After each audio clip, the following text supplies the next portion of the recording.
What happens when a single desperate lie spins out of control, when you invite a stranger from the streets into your home just to prove a point to your overbearing mother?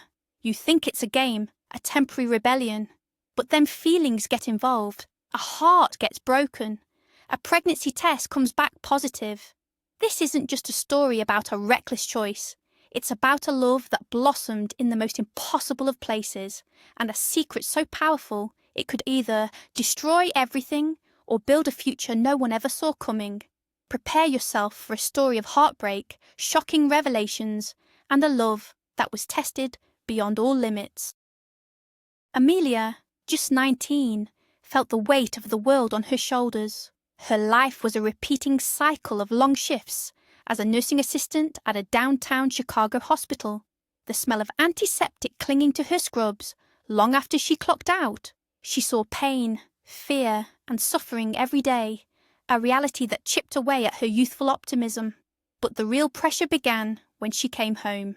Her mother, Sharon, ruled their tiny apartment in Bridgeport with an iron will and a litany of complaints. A chronic heart condition had forced Sharon into early disability, leaving her with too much time to worry and meddle. Her singular focus was seeing Amelia marry well to a man with a solid career and a 401k, someone who could rescue them from their precarious financial life. Every conversation was a lecture, every potential shooter a disappointment. Amelia felt trapped, suffocating under the weight of her mother's fears and her own bleak future. The argument started, as it always did, over something small. A catalogue for a local community college left on the kitchen table. Sharon picked it up as if it were contaminated. Art history, Amelia. What you going to do with that? Serve coffee to rich people in a gallery. Her voice was thin and sharp. Amelia, exhausted from a 12-hour shift, snapped. Maybe I want to do something I actually love, Mom, not just punch a clock until I die. The air crackled with tension. Sharon clutched her chest, a familiar dramatic gesture. You think love pays the bills? I loved your father, and where did that get me? Alone, sick, and worried sick about you. I just want you to be secure. Amelia saw her whole life laid out in that sentence, a roadmap to a sensible, loveless existence. A wave of rebellion, cold and fierce, washed over her. She grabbed her jacket, needing to escape before she said something she could never take back. The door slammed behind her, the sound echoing in the cramped hallway like a gunshot. Amelia walked without direction, the chilly, late autumn wind whipping through the streets of Chicago. The city lights blurred through the tears welling in her eyes. She felt utterly hopeless, a pawn in her mother's game of survival. Each step took her further from the stifling apartment, but no closer to any kind of freedom. She ended up at the CTA station, the rumble of the L train, overhead a constant, gritty soundtrack to the city's pulse. Descending the stairs into the subway, the air grew thick with the smell of damp concrete and stale popcorn. It was here, huddled against the tiled wall to escape the wind, that she saw him. He was young, probably not much older than her, with a lean frame lost inside a worn-out coat. His face, though smudged with dirt, had a kind of gentle dignity. His eyes, when they briefly met hers, were startlingly blue and full of a quiet, profound sadness. He wasn't aggressively begging, just standing there with a cardboard sign that read, "Anything helps. God bless." Something in his posture, in his refusal to look desperate, resonated with Amelia's own feeling of being trapped. She thought of her mother's constant nagging about bringing home a proper man, a doctor, a lawyer, someone with prospects. In that moment, a wild, reckless idea sparked in her mind. It was insane, it was dangerous, but it was also a perfect, dramatic act of defiance. What if she walked in with him? What if she presented this broken, homeless man to her mother and said, "Here he is, Mom, my fiancé." The thought was so audacious it made her breath catch. She could already picture the look on Sharon's face, a mixture of horror and disbelief. For the first time all night, a genuine, albeit mischievous, smile touched Amelia's lips. It was a terrible idea, a crazy idea, but the thought of shattering her mother's carefully constructed expectations was too tempting to resist. She felt a surge of power she hadn't felt in years. Taking a deep breath, Amelia walked over to him. His head was bowed, and he didn't notice her until she was standing right in front of him. "Excuse me," she said, her voice softer than she intended. He looked up, and those blue eyes widened in surprise. She saw a flicker of shame before he quickly looked away. I don't have any cash, but I can get you some coffee, and maybe a hot meal." He seemed hesitant, suspicious. "Why?" he asked, his voice raspy from the cold and disuse. "No reason," she lied, her heart pounding. "You just look like you could use it." A tense silence hung between them. She decided to just leap. "Look, this is going to sound crazy, but I need a favor. A really big, weird favor. And I'll pay you. I'll give you a warm place to sleep, food, whatever you need. For one night." He stared at her, his expression a mix of confusion and intrigue. This was it, the point of no return. She was actually doing this. "My name is Amelia," she said, extending her hand before realizing how absurd the gesture was. He just looked at it. "What's the favor?" he asked, ignoring her hand. She took a breath. "I need you to come home with me, and I need you to pretend to be my fiancé." He blinked slowly, processing her words. A dry, humorless laugh escaped his lips. "You want to bring a homeless guy home and tell your mom he's your fiancé? Lady, are you crazy?" Amelia's cheeks flushed. "Yes, probably. But my mom is driving me insane. She wants me to marry some rich guy, and I just want her to get off my back. Just for one night. You play along, and you get a hot shower, a real bed, and 3 square meals. Tomorrow, you can just leave. No strings attached. Please, I'm desperate." He studied her face, searching for a trick. He saw only a raw, pleading desperation that mirrored his own. "Leo," he said finally. "My name is Leo." A deal was struck in the echoing cavern of the subway station, a silent agreement that would change both of their lives forever. The walk back to her apartment was thick with an awkward silence. Amelia was acutely aware of the stares they were getting, the way people gave them a wide berth. She felt a pang of guilt. Was she just using him? But the rebellious thrill was stronger. Leo walked beside her, his hands shoved deep into his pockets, his gaze fixed on the pavement. When they reached her apartment building, he hesitated at the door. "You sure about this?" he asked, his voice low. "It's going to cause a hurricane in there." Amelia nodded, her jaw set with determination. "I'm counting on it." She unlocked the door and led him inside. The apartment was small but clean, filled with the scent of lavender air freshener and whatever Sharon was cooking. "Mom!" Amelia called out, her voice trembling slightly. "I'm home, and I brought someone I want you to meet." Sharon appeared from the kitchen, wiping her hands on her apron. Her eyes landed on Leo, and her welcoming smile froze, replaced by a mask of pure shock and disgust. "Mom, this is Leo," Amelia announced, her voice much braver than she felt. She took Leo's hand, his skin rough and cold against hers. "He's my fiancé. We're getting married." Sharon's face went pale, then a blotchy red. She looked from Leo's dirt-streaked face and tattered clothes to her daughter's defiant expression. For a moment she was utterly speechless. You can't be serious," she finally stammered, her hand flying to her heart. "Amelia, what is this? Is this some kind of sick joke?" Leo stood silently, looking deeply uncomfortable, but he didn't break character. "It's a pleasure to meet you, Mrs. he started, but Sharon cut him off with a wave of her hand. "Don't you dare," she hissed, her eyes blazing with fury. "Get this person out of my house, now!" The battle lines were drawn. The hurricane Leo had predicted was just beginning to make landfall, right in their tiny living room. Ignoring her mother's protests, Amelia guided Leo towards the small spare room, which was mostly used for storage. "You can shower. I'll find you some of my dad's old clothes. They might be big, but they're clean." She threw his dirty clothes into the washing machine, and tried to ignore Sharon's furious muttering from the kitchen. Later, after Leo had showered and changed, the three of them sat down for a tense dinner. Leo, clean and dressed in clothes that hung loosely on his frame, looked like a different person.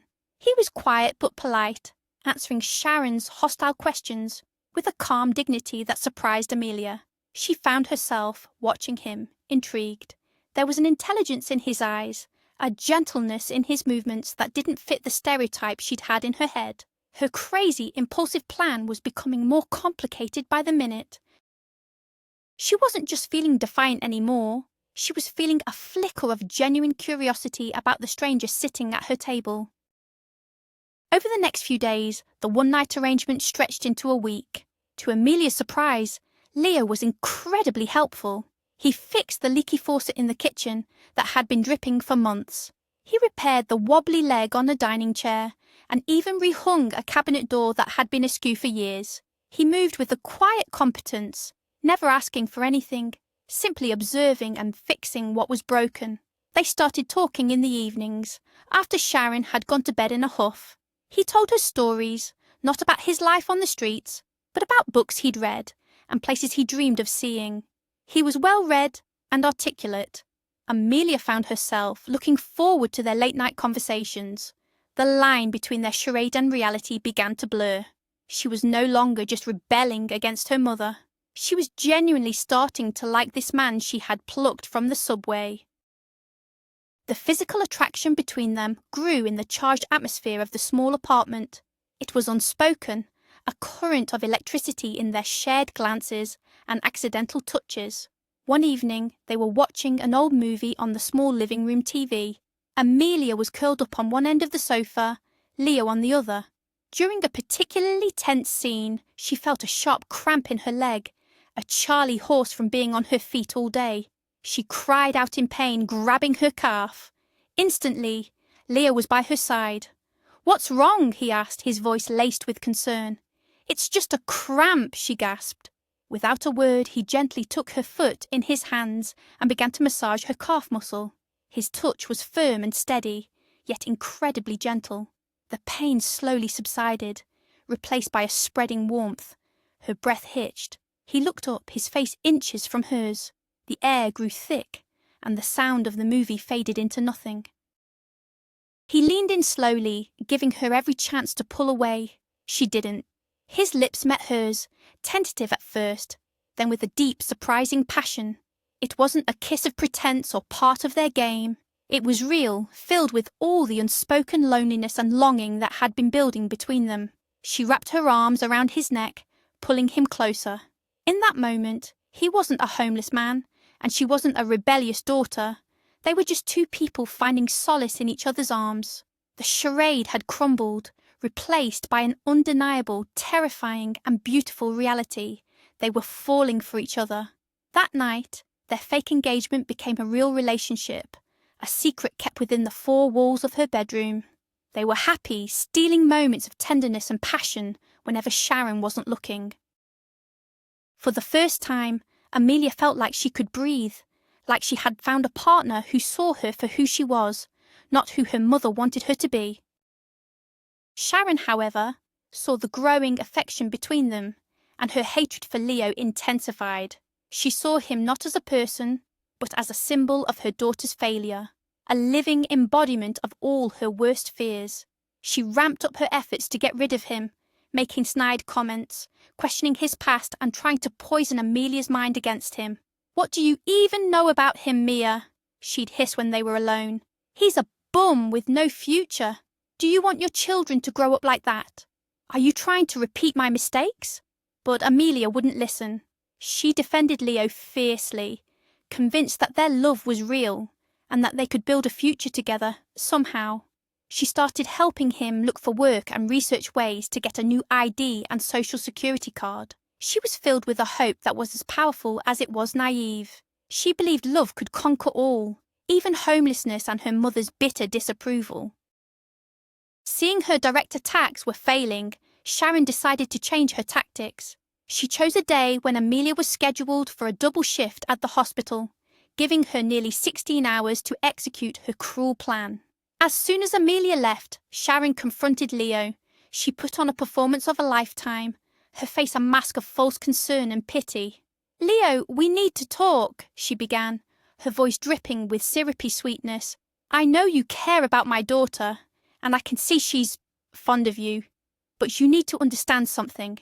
This is just a phase for her, a rebellion." Leo stared at her, his expression guarded. "She's just trying to hurt me," Sharon continued, her eyes welling with crocodile tears. "The truth is, she's already engaged to a wonderful man, a surgeon. He's been overseas for a medical mission, but he's coming back next week. He's going to kill you if he finds you here. I'm telling you this for your own safety. Leave now before you get hurt." Every word was a carefully crafted lie, designed to strike at Leo's deepest insecurities, the shame of his situation, his feeling of unworthiness, his fear that he was dragging Amelia down. He wanted to disbelieve her, to scream that she was lying, but a cold knot of doubt tightened in his stomach. What if she was right? Who was he after all? Just a man she had pitied in a subway station. Maybe this had all been a game to her, a way to shock her mother. The thought was like a knife to the gut. The joy and hope he had felt over the past weeks evaporated, replaced by a familiar, crushing despair. He looked at Sharon's face, her expression of triumphant pity. He couldn't bear the thought of confronting Amelia and finding out it was true. His pride, the only thing he had left, wouldn't allow it. Without a word, he turned, walked to the door, and stepped back out into the cold, unforgiving city. He didn't even take the clean clothes she had given him. When Amelia finally got home, the exhaustion from her long shift was nothing compared to the bone-deep weariness that hit her when she saw the empty spare room. The bed was neatly made. Leo was gone. A cold dread washed over her. "Mom, where's Leo?" she called out, her voice shaking. Sharon emerged from the kitchen, feigning surprise. "Oh, he left this morning. Said he was moving on. I told you, dear. People like that don't stick around." Amelia stared at her mother, searching her face for the truth. She knew with a sickening certainty that this was her mother's doing. "What did you say to him?" she screamed, tears streaming down her face. "What did you do?" Sharon went on the defensive. "I didn't do anything. He left on his own. You can't blame me for your poor choices. You bring trash into my house, and you're surprised when it leaves? Grow up, Amelia." The fight was brutal, but Sharon never wavered from her lie. Amelia was left shattered, with no way to find Leo and no way to know what he had been told. The weeks that followed were a blur of grief and despair. Amelia went to work like a robot, her heart a hollow ache in her chest. Every night she would walk to the same subway station, hoping, praying she would see him there again. She asked other homeless people if they'd seen a man named Leo, with kind blue eyes, but no one had. He had vanished as completely as if he'd never existed. The pain of his abandonment was sharp and relentless. Why hadn't he talked to her? Why did he just leave? Had her mother been right all along? Was their connection just a figment of her imagination? The questions tormented her, leaving her sleepless and heartbroken. The bright spark of hope he had ignited in her life had been extinguished, leaving behind only a suffocating darkness. She felt more alone than she ever had before. About a month after Leo left, a new kind of misery began, a persistent nausea that started every morning and lasted all day. She felt a deep, unshakable fatigue that had nothing to do with her long shifts. As a nursing assistant, she recognized the signs immediately, but she pushed them away, refusing to believe it. It was impossible, it couldn't be. But after another week of morning sickness, she couldn't deny it any longer. With trembling hands, she took a home pregnancy test in the bathroom of the small apartment. She watched as the second pink line appeared, dark and undeniable. Pregnant. She was pregnant with the child of a man who had disappeared without a trace. The plastic stick fell from her hand and clattered onto the tiled floor. She slid down the wall, wrapping her arms around her stomach, and sobbed. Her life, already so complicated, had just imploded. The situation was a nightmare. She was 19, barely making enough to support herself and her mother, and now she was pregnant by a homeless man who had vanished. The shame and fear were overwhelming. Her mother would be furious. Her colleagues would gossip, and she would be raising a child alone. The thought of an abortion crossed her mind, a quick, clean solution to an impossibly messy problem. She made an appointment at a clinic, her heart heavy with a grief she couldn't articulate. Lying on the examination table, the room cold and sterile, she stared at the ceiling. The doctor came in, his expression professional but distant. As he began to explain the procedure, a powerful, primal thought pierced through her fog of despair. This baby was all she had left of Leo. It was a part of him, a living, breathing reminder of the few weeks of happiness they had shared. Could she really erase that? In that instant, everything shifted. A fierce, protective instinct rose up inside her, stronger than her fear, stronger than her shame. This wasn't just a problem to be solved. This was her child. Leo's child. She sat up abruptly, startling the doctor. "I'm sorry," she said, her voice shaking but firm. "I've changed my mind. I can't do this." The doctor simply nodded, a flicker of relief in his eyes. She got dressed and walked out of the clinic, stepping back into the bright afternoon sunlight.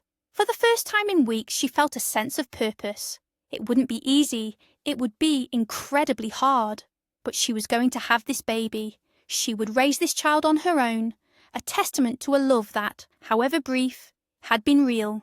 It was her against the world, and for the first time, she felt ready for the fight. Telling her mother was even worse than she had imagined.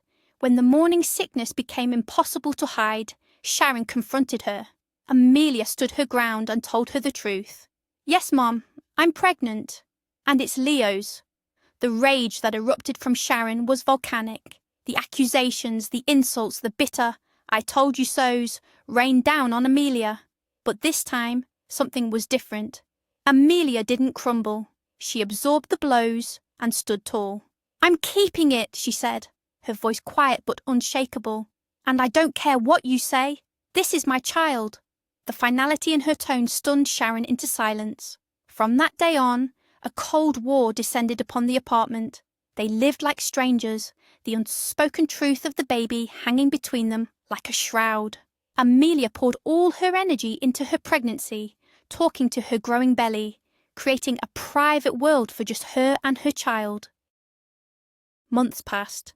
The Cold War in the apartment thawed into a fragile truce. Seeing Amelia's unwavering determination, something in Sharon began to soften. The guilt she had buried deep inside started to eat away at her. She watched her daughter, now visibly pregnant, struggle with exhaustion and loneliness, and she knew it was her fault. The weight of her lie became unbearable. One Sunday afternoon, as Amelia was folding a tiny onesie, Sharon finally broke. She sat down opposite her daughter, her face etched with regret. "Mia," she began, her voice cracking, "I have to tell you something." Tears streamed down her face as she confessed everything. The lies she told Leo, the story about the surgeon fiancé, all of it. "I was just so scared for you," she sobbed. "I didn't want you to make my mistakes. I ruined everything. Can you ever forgive me?" Amelia listened, her heart breaking all over again. The anger she expected to feel was overshadowed by a profound sadness. It wasn't a victory. It was just a tragedy. Leo hadn't abandoned her. He'd been driven away by a cruel, calculated lie. He had left because he thought she had betrayed him. The pain was immense, but looking at her weeping mother, she also felt a flicker of pity. "I don't know if I can forgive you right now, Mom," she said honestly, tears in her own eyes. "But you're my mother, and this is your grandchild. We have to find a way to move forward." In that moment of shared grief, the wall between them finally crumbled. They cried together, for the love that was lost, for the mistakes that were made, and for the uncertain future they now faced together. It wasn't a perfect reconciliation, but it was a start. Meanwhile, in a world away from their tiny Bridgeport apartment, Leo's life had also been turned upside down. After Sharon's lie drove him away, he had left Chicago, hopping a freight train with no destination in mind. He ended up in Denver, back on the streets, his heart shattered. He was found several weeks later by private investigators. The truth was, Leo wasn't a homeless drifter. He was Leo Vance, the only son of billionaire industrialist Alexander Vance. He had run away from home after a bitter fight with his father over his new stepmother, a woman Leo saw as a cold opportunist. He had wanted to prove he could survive on his own, a foolish, prideful act that had led him to the streets. His father, after suffering a major heart attack, had spent a fortune trying to find him. The reunion was strained, but his father's brush with death put things in perspective. Back in the world of wealth and privilege, Leo couldn't forget Amelia. The memory of her kindness, her laughter, and their brief, intense love haunted him. He told his father everything. Alexander, a pragmatic but surprisingly insightful man, listened patiently. "So you fell for a girl who took you in when you had nothing," he said, "and you let her mother's lie, a lie you didn't even bother to verify, chase you away. Son, for a smart boy, you can be a real fool." His father's words hit home. Pride had made him run. He hadn't trusted Amelia enough to believe in her, and the regret was a constant gnawing ache. "Find her," his father commanded. "A woman like that, one who loves you for who you are, and not for your wallet, is worth more than this entire company. Go and fix what you broke." With his father's blessing and resources, Leo began the search for the woman he had foolishly left behind.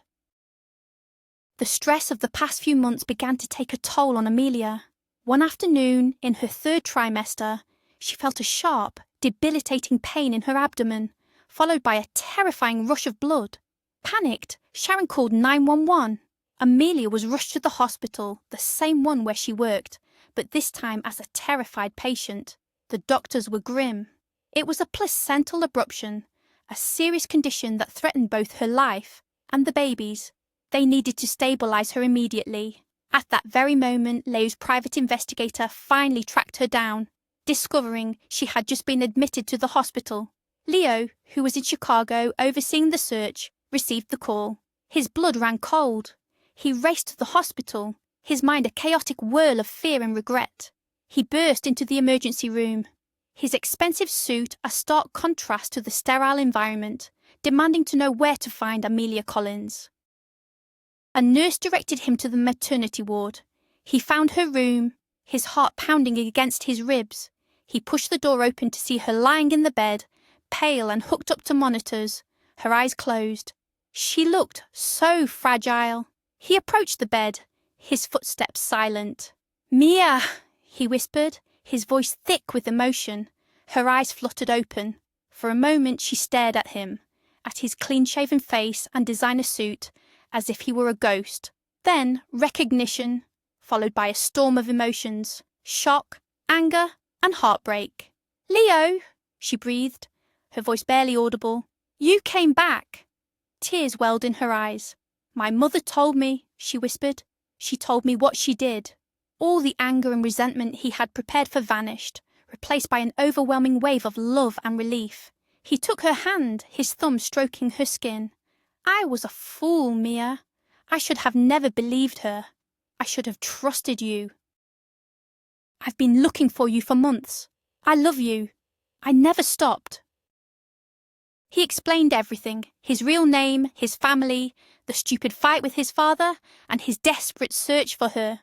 As she listened, the missing pieces of the puzzle fell into place. He wasn't a bum who had abandoned her. He was a heartbroken man who had been tricked, and he had come back for her. He gently placed his hand on her belly. "Is it?" he asked, his voice choked with awe. She nodded, a tear tracing a path down her cheek. "It's yours, Leo." The look on his face was one of pure, unadulterated joy. In the middle of the sterile hospital room, surrounded by beeping machines, they found their way back to each other. The outside world, with its billions of dollars and complicated families, faded away. All that mattered was that they were together again. Leo didn't leave her side. He talked to the doctors, arranging for the best possible care. He reassured a guilt-ridden Sharon, telling her all was forgiven.